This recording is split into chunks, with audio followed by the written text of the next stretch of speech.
Months after a clinic opened to help bridge patients to opioid treatment services, the need is only growing. News Channel 5's Matthew Torres explains why it's been exciting and challenging. I realized I had a problem probably after a year. But that problem hit a new low for Destiny Rock. More than 10 years of heroin and meth use, Rock found herself on a crumbling foundation. I didn't want to die. I've lost too many friends. The day that I was on that operating table, I prayed and I prayed and I prayed. And I woke up a new person.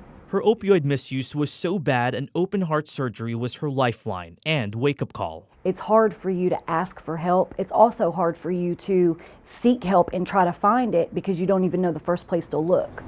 But after surgery, that help went straight to her in the hospital room. The Bridge Clinic is the first of its kind in Middle Tennessee. Dr. David Markovitz of Vanderbilt University Medical Center says the Bridge Clinic gives patients with severe cases two options: simply leave or allow them to seek medically assisted treatment through the new outpatient service. If you don't offer care and engagement for treatment where people are at, which is in hospitals and primary care clinics, then many patients won't turn to treatment. Since it began in May, there are about 5 to 10 patients a week. It's now grown to about 40 every week.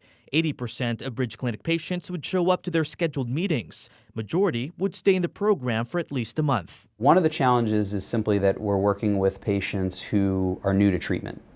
And many of them didn't choose to be in the hospital or the emergency room. This kind of work, how are things going with your sponsor though? It helps keep me sober. But that's why there's someone like Skylar Clayton. They trigger things, yeah. The recovery coach. He can relate, having gone through recovery himself 3 years ago. That's why I use my story.